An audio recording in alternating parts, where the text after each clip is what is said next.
Good morning, student. Class 12th. First question lesson, the last lesson from Modern Vidya Mandir High School, Shiv Colony, Palwal. इसमें बेटा important question मैं करा रहा हूँ आपको, क्योंकि इसमें क्वेश्चंस बहुत ज़्यादा हैं और जो कि हमारे यूजलेस होते हैं, इसलिए मैं उन्हीं क्वेश्चनों को आपको लर्न करा रहा हूँ जो हमारे लिए इंपॉर्टेंट है।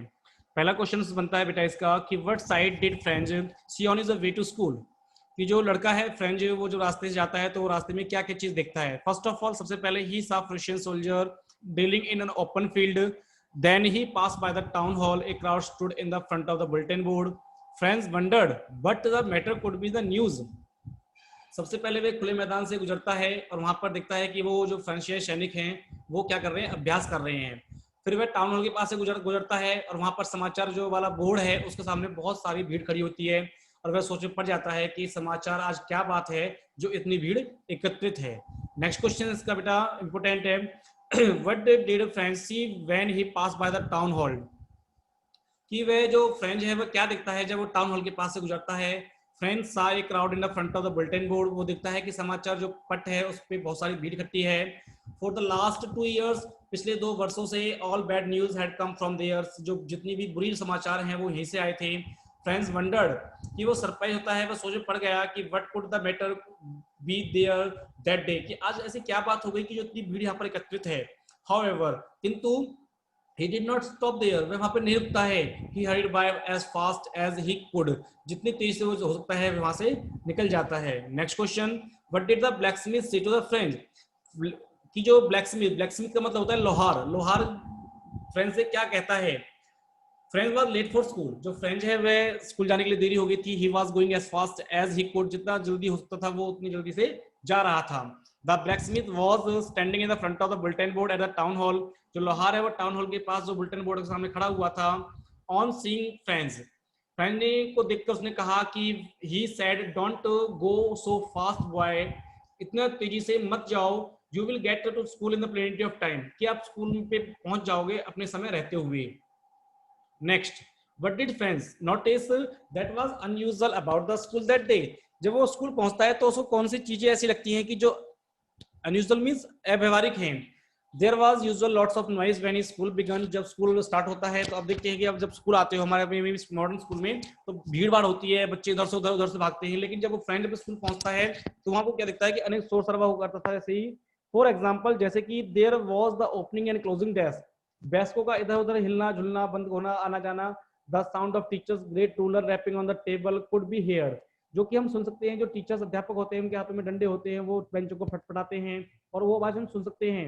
बट दैट डे, परंतु उस दिन, it was all very quiet, पूरा का पूरा माहौल बिल्कुल शांत था। It was as quiet as a Sunday morning, ऐसा लग रहा था जैसे कि मानो कोई परिवार की सुबह हो। अब नेक्स्ट क्वेश्चन है बेटा, इसमें हम देखते हैं कि 8th हमें करना नहीं है क्योंकि 8th इंपोर्टेंट नहीं है, लेकिन 9th क्वेश्चन हमारा इंपोर्टेंट है। जैसे कि how was mister Hamel dress on the last day in a school.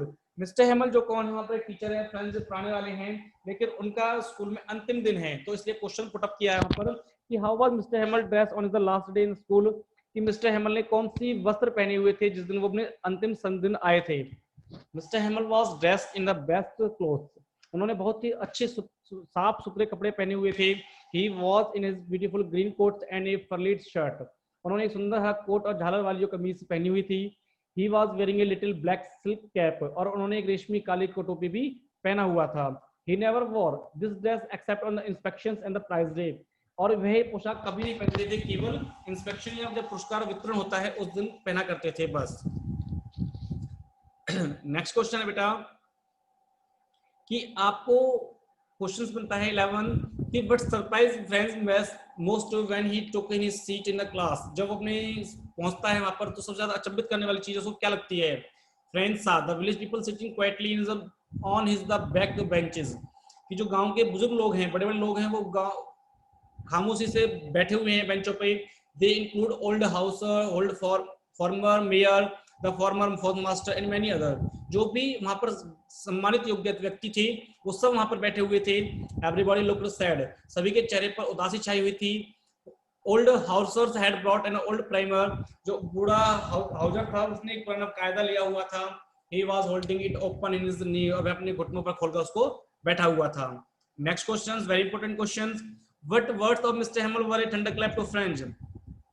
Mister Hamel के कौन से शब्द फ्रेंच को ऐसे लगे जैसे कि मानो कि बिजली की कड़क हो? Mister Hamel told, mister Hamel ने कहा, the class that it would be the last lesson, कि ये मेरा अंतिम पाठ होगा. Order had come from the Berlin to teach only German school of Alsace and Lorraine, कि बर्लिन से आदेश प्राप्त हो चुके हैं हमें कि अब अल्सेस और लॉरेन के स्कूल में केवल जर्मन भाषा पढ़ाई जाएगी. He said that the new teacher was coming to the next day. आपके अगले अध्यापक जो थे वो अगले दिन आ रहे थे. These words came like a thunderclap to French, और उनको जो फ्रेंच है उसको यही शब्द ऐसे लगे जैसे कि मानो बिजली कड़कती हो आसमान में. नेक्स्ट बेटा आपका क्वेश्चन जो इंपॉर्टेंट है वो है आपका 15. जैसे कि उसने बोला है कि what changes did order from Berlin cause in school that day. ऐसा क्या हुआ जब ऑर्डर वहां से आए बर्लिन से, तो स्कूल में कौन से जो परिणाम वो थे, प्रभाव चेंजेस थे वो लगे उसको. इट वाज ऑल क्वाइट, पूरी तरह शांति थी. देयर वाज नो नॉइसेस, कहीं भी शोर शराबा नहीं था. It was at as quiet Sunday morning, जैसे मानो कि रविवार की सुबह हो. Mister Hamel said it would be the last lesson, mister Hamel का ये अंतिम पाठ होगा. एवरीबॉडी लुक्ड सैड, सभी शांत से स्वभाव हो रहे थे, वही उदास छाई हुई थी चेहरे पर. The village people had come to thank the Mister Hamel for the 40 year of the faithful service, और गांव के लोग जो गणमान्य लोग थे, सम्मानित लोग थे, वो अपनी मिस्टर हेमल की सेवा के लिए, उनकी वफादारी के लिए उनको धन्यवाद देने आए थे. यहाँ पर एक क्वेश्चन बनेगा बेटा, how was the year service of the Mister Hamel in the school that day, कितने सालों तक उन्होंने सर्विस करी थी, तो यहाँ पर आएगा 40 ईयर्स, 40 सालों तक. नेक्स्ट क्वेश्चन जो बनता है बेटा आपका जो इंपोर्टेंट है वो है what did mister Hamel 20 question lesson है, वो है question what did mister Hamel say about his lesson. Mister Hamel क्या कहते हैं उस पाठ के बारे में. Mister Hamel said that order had come from Berlin to teach only German in the school of the Alsace and Lorraine, कि mister Hamel ने बताया कि बर्लिन से आदेश प्राप्त हुए थे कि अल्सेस और लॉरेन के अंदर स्कूलों में केवल जर्मन भाषा पढ़ाई जाएगी और कोई भाषा नहीं पढ़ाई जाएगी. So he said to the children, इसलिए बच्चों से कहा, this is your last lesson, France last lesson, यह तुम्हारा फ्रांस का अंतिम पाठ होगा. I want to be very attentive, मैं चाहता हूं कि तुम इसे ध्यान से सुनो. Important question, what did mister Hamel say about the France language, France language के बारे में मिस्टर हेमल क्या कहते हैं. He called France the most beautiful language in the world, उन्होंने बताया कि संसार में सबसे सर्वोत्तम, सबसे उत्तम भाषा जो है वो कौन सी है, फ्रांस की है. He said that it was the clearest and the most logical language, उन्होंने बताया कि यह सबसे स्पष्ट और तार्किक भाषा है. He wanted to people to keep the alive and never forget it, कि लोग जब तक जीवित रहें इसको भूले ना. Next question, what happened when the church clock struck 12, very very important questions, की क्या घटित हुआ जब चर्च की घड़ी में 12 बजे. They were sound of the midday prayer, यह दोपहर की प्रार्थना जो होती है उसकी आवाज थी. एट द सेम मोमेंट, और उसी क्षण the sound of trumps by the Prussian soldier were heard, तभी जो लोग सैनिक थे वो ओपन ड्रिल करके आ रहे थे तो उनके पैरों की आवाज वहां पर सुनाई दे रही थी. they were returning from the drill, वो वापस अपना अभ्यास करते हुए आ रहे थे. Mister Hamel stood up to say something, mister Hamel कुछ कहने के लिए खड़े हुए थे, बट समथिंग चॉक्ड हिम, परंतु उनका जो गला था, चॉक मींस भर जाना, उनका गला रुंध गया, भर गया. And he could say nothing, वो कुछ नहीं कह सके. He took a big piece of chalk, उन्होंने एक चौक का टुकड़ा उठाया. And wrote in his big letter, और बड़े बड़े शब्दों में लिख दिया, लॉन्ग लाइफ फ्रांस, लंबे समय तक जीवित रहे France. Next question, who was mister Hamel, mister Hamel कौन था. हाउ हैड, देखो बेटा वही बात जो भी मैंने बोला था, how long had he serve the school where France studies, उन्होंने कितने साल तक सेवा की थी. He was a teacher of the France language of district of France at the time of the Prussian invention of the France. Mister Hamel उस फ्रांसीसी भाषा के अध्यापक थे और फ्रांसीसी सेनाओं ने फ्रांस पर आक्रमण किया था, तो क्या हुआ वहां पर उनको कह दिया गया था कि he did not teach the France language in the school Alsace and Lorraine, तो इसलिए वहां पर बुलाया उन्होंने कि he was mister Hamel was a France language teacher. उन्होंने कितने साल सर्विस की थी.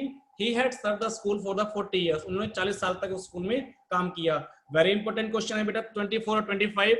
Describe how mister Hamel was a dedicated teacher, आप किस प्रकार कह सकते हो कि वो बहुत ही सहानुभूति वाले एक अध्यापक थे.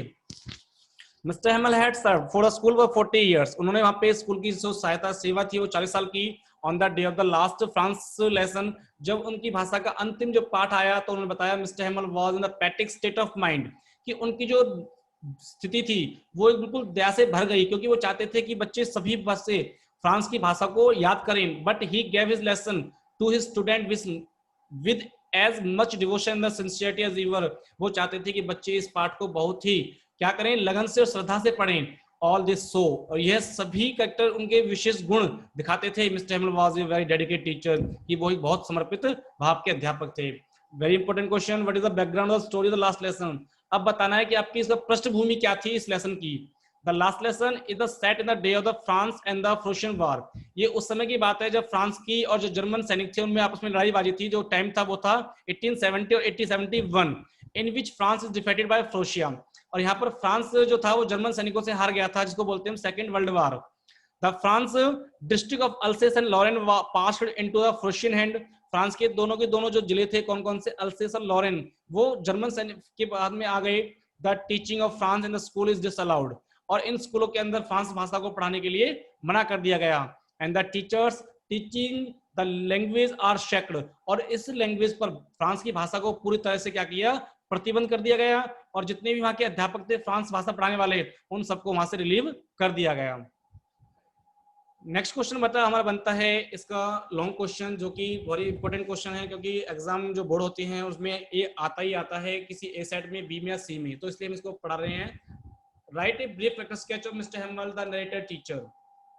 आपको मिस्टर हेमल जो है उनका को चरित्र चित्रण करना है कि वो किस प्रकार के व्यक्ति थे, क्या क्या करते थे, कैसा उनका भाव था। Mister Hamel is a teacher of France language at the narrator school. Narrator का मतलब होता है लेखक। लेखक के स्कूल में जो मिस्टर हेमल थे वो एक फ्रांस की भाषा को पढ़ाने वाले अध्यापक हैं। He is very strict as a teacher. वो एक बहुत ज्यादा कठोर थे एक अध्यापक के रूप में। He can't tolerate any discipline in school in his class. वो अपनी क्लास के अंदर किसी भी प्रकार का जो डिसिप्लिन, अनुशासन है, उसको भंग करना नहीं चाहते थे। His students are afraid of him। सभी बच्चे उनसे डरते थे। बट दे रिस्पेक्ट हिम, परंतु वो उनकी आदर सत्कार भी करते थे। All the villagers also respect him. और यहाँ तक कि गांव के लोग भी उनका बहुत ही सम्मान किया करते थे। एवरीबॉडी नाउ, हर कोई जानता था कि that he has a heart of gold, कि उनके पास एक सोने का दिल है। सोने का दिल का मतलब उनका जो दिल है उसमें दया भरी हुई है। वो किसी बच्चे को, किसी भी पेरेंट्स को या किसी भी माता पिता को दुखी करना नहीं चाहते थे। He is a great patriot। Patriot का मतलब होता है देशभक्त। वो एक महान देशभक्त थे। He loves his country। वो अपने देश से प्यार करते थे। And language of his country, और अपनी देश की भाषा को। He is deeply shocked। वो उनको बहुत अधिक सदमा लगा when जब the new German ruler to the country disallow the teaching of the France in the school। जब उनको पता लगा कि जर्मन के जो सैनिक हैं उन्होंने फ्रांस की भाषा को पढ़ाने के लिए मना कर दिया है। Mister Hamel has to leave the school. और मिस्टर हेमल को स्कूल छोड़ने के लिए आदेश दे दिए गए। But even the last day at the school, परंतु जब उनका स्कूल के अंदर अंतिम दिन था, तो he take his class with all devotion and sincerity. तो वो अपनी उस अंतिम दिन को उन बच्चों के लिए बड़े ही सद्भावना से, बड़े ही प्यार से, लगन से उन बच्चों को पाठ पढ़ाना चाहते थे। इन ए डीपली टचिंग नोट, उनके लिए क्या था कि दिल को छू जाने वाला उन्होंने एक नोट लिखा। ही से उन्होंने कहा, माय चिल्ड्रन, मेरे प्यारे बच्चों, this is the last lesson I shell give you. मैं जो तुम्हें पढ़ाने जा रहा हूं यह मेरा एक अंतिम पाठ है। The order has come from Berlin to teach only German school of Alsace and Lorraine. क्योंकि बर्लिन से आदेश प्राप्त हो चुके हैं कि अब फ्रांस की भाषा को नहीं पढ़ाया जाएगा। कहां पर, अल्सेस और लॉरेन दोनों ही राज्यों के अंदर है, जिले के अंदर में। The new masters comes tomorrow. आपके नए अध्यापक कल आ जाएंगे। This is your last lesson. तुम्हारे अंतिम पाठ है। I want you to very attentive. मैं चाहता हूं कि तुम इस पाठ को बड़े ही ध्यान से सुनो। Mister Hamel's graceful behaviour in walk in us all respect and admiration for him। और जो मिस्टर हेमल थे उन्होंने अपने इस व्यवहार के कारण सभी के दिलों में सम्मान और प्रशंसा के पात्र थे। तो उन्होंने क्या किया, उन्होंने ही took a chalk of peace। उन्होंने एक चौक का टुकड़ा उठाया एंड से राइट टू ब्लैक बोर्ड, और उन्होंने ब्लैक बोर्ड पे लिखा, लिव लॉन्ग फ्रांस, कि लंबे समय तक फ्रांस जीवित रहे। थैंक्स बेटा। ये 12th class first chapter complete.